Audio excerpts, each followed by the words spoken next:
Hello నమస్తే. ఇప్పుడే ఎన్నిల కిషోర్ ప్రధాన పాత్రలో నటించిన 'శ్రీకాకుళం సెక్లక్ హోమ్' మూవీ చూడటం జరిగింది. ఈ మూవీ ఎలా ఉందో ఒక్క ముక్కలో తెలుసుకుందాం. ఎన్నిల కిషోర్ మెయిన్ లీడ్ రోల్ లో తెరకెక్కించిన ఈ మూవీ రైటర్ మోహన్ దర్శకత్వంలో ఎన్నపోస రామిరెడ్డి నిర్మాణంలో నిర్మించారు. ఇక ఇండెప్త్ రివ్యూలోకి వెళ్లే ముందు ఈ వీడియోకి లైక్ చేయండి, అలాగే ఈ ఛానల్ సబ్స్క్రైబ్ చేసుకోండి. 1991 మే 20న రాజీవ్ గాంధీ వైజాగ్ వచ్చి అటువంటి పేరంబాదు వెళ్లి ఇక్కడ మే 21న చనిపోయారు. అదే రోజు రాత్రి వైజాగ్ బీచ్ లో పులిదండు మేరీ అనే ఒక అమ్మాయి హత్య జరుగుతుంది. పోలీసులు జర్నలిస్టులు వాగ్వాదంలో సిఐ భాస్కర్ జర్నలిస్టులతో వారం రోజుల్లో హంతకుడిని పట్టుకుంటానని సవాల్ చేస్తాడు, లేకపోతే రిజైన్ చేస్తానంటాడు. కానీ అదే సమయంలో రాజీవ్ గాంధీ హత్య కేసుపై ఆఫీసర్లందరూ వైజాగ్ రావడంతో ఆయన చేసేది ఏమీ లేక ఈ కేసును డీల్ చేయాలని ఒక ప్రైవేట్ డిటెక్టివ్ కు అప్పచెబుతాడు. ఆ ప్రైవేట్ డిటెక్టివ్ సెక్లక్ హోమ్ అనగా వెన్నెల కిషోర్. అప్పటి నుండి ఆయనకి సపోర్ట్ గా ఒక కానిస్టేబుల్ లక్ష్మిని అనగా అదితి గౌతమ్ ని అతనితో పంపిస్తాడు. ఈ హత్యలో 7 సస్పెన్స్ లు ఉన్నారని, వీళ్ళలో టెలిఫోన్ బూత్ నడిపే బాలు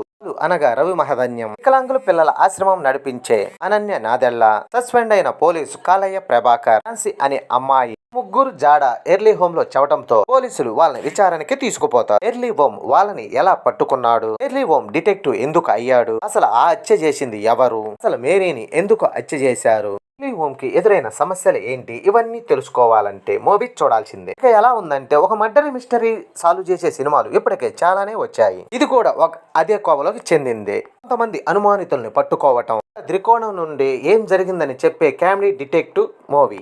కేసు ఎలా డీల్ చేశాడనే సస్పెన్స్ కథాంశంతో శ్రీకాకుళం సెక్లక్ హోమ్ గా నడిపించారు. ఫస్ట్ హాఫ్ అంతా హత్య జరగటం, హత్యలో అనుమానితులు అయిన వాళ్ళందరినీ తీసుకురావటం, వాళ్ళని విచారించడం చూపిస్తాడు. ఇక సెకండ్ హాఫ్ లో అయితే విచారణ కొనసాగిస్తూనే సెక్లక్ హోమ్ ఫ్లాష్ బ్యాక్ అంతకుల్ని ఎలా పట్టుకున్నాడు, అంతకులు ఎవరనేది రివీల్ చేస్తాడు. ఇక ఫస్ట్ హాఫ్ అంతా స్లో నరేషన్ తో హత్య జరగటం, దాన్ని చూపిస్తూ అనుమానితులను పట్టుకోవటం వాళ్ళు చెప్పే కథతో బాగానే సాగుతుంది. కానీ అక్కడక్కడ మాత్రం కొంచెం సాగతీసినట్టుగా అనిపిస్తుంది. కానీ సెకండ్ హాఫ్ లో వెన్నెల కిషోర్ కు ఫ్లాష్ బ్యాక్ పెట్టినా గానీ ఆ ఎమోషనల్ అయితే పండలేదు. రాజీవ్ గాంధీ మరణానికి దీనికి కథకి లింకు పెట్టినా ఈ కథకి దానికి సంబంధమే ఉండదు. ప్రమోషన్ లో అయితే మూవీ టీం ఓ పెద్ద సంఘటన జరిగింది, చిన్న వాటిని ఎవరూ పట్టించుకోరు అని చెప్పుకొచ్చారు. అందుకే రాజీవ్ గాంధీ గారి పాయింట్ తీసుకున్నామని చెబుతూ అసలు పాయింట్ లేకపోయినా గానీ ఈ కథను నడిపించవచ్చని చెప్పుకొచ్చారు. ఈ పాయింట్ కథని ఏ కాలంలో అయినా ఎక్కడైనా తీయవచ్చు, కానీ శ్రీకాకుళం లో తీసినా గానీ ఎవరు కూడా యాక్టర్స్ సరిగ్గా డబ్బింగ్ అయితే చెప్పలేకపోయారు. ఇక క్లైమాక్స్ లో అయితే చాలా రొటీన్ గా చాలా సినిమాల్లో చూపించేదే చూపించారు. మర్డర్ కి కారణం అయితే కొత్తగా ఉండదు, కానీ అంతకులు మాత్రం ముందు నుండే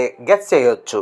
చివరి వరకు అయితే సస్పెన్స్ అయితే నిలబెట్టలేకపోయారనే చెప్పాలి. రైటర్ కమ్ డైరెక్టర్ కావడంతో తన రాసిన ప్రాస మాత్రం బాగానే వర్కౌట్ అయింది. సస్పెన్స్ తో పాటు కామెడీని కూడా చెప్పే ప్రయత్నం అయితే చేశారు, కానీ ఎక్కడా నవ్వు రాదు. సీరియస్ గా ఉండాల్సిన జర్నలిస్టులు పోలీసులు సిల్లీగా కామెడీగా చేస్తారు.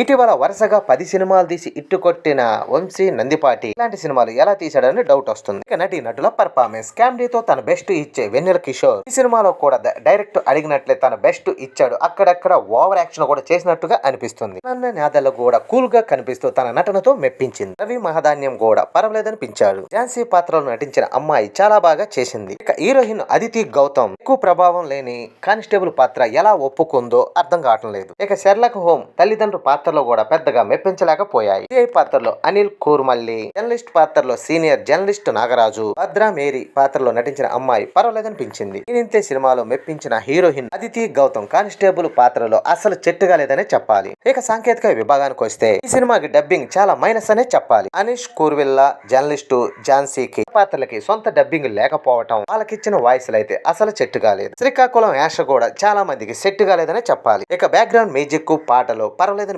సినిమాటోగ్రఫీ విజువల్స్ మాత్రం బాగున్నాయి. లొకేషన్ సెట్ కూడా ఆ కాలానికి తగ్గట్టు బాగానే కష్టపడ్డారు. ఇక నిర్మాణ విలువలు కూడా పర్వాలేదనిపించాయి. ఇక మొత్తానికి ఒక మర్డరీ మిస్టరీని ఒక కామెడీ డిటెక్టివ్ ఎలా సాల్వ్ చేశాడు అనే కథ సస్పెన్స్ తో నడిపించడానికి ప్రయత్నించారు. కామెడీ మూవీ ఇష్టపడే ప్రేక్షకులకు ఈ మూవీ కొంచెమైనా నచ్చొచ్చు. నా అభిప్రాయం మాత్రమే. ఈ వీడియో నచ్చితే లైక్ చేయండి, అలాగే ఈ ఛానల్ సబ్స్క్రైబ్ చేసుకోండి.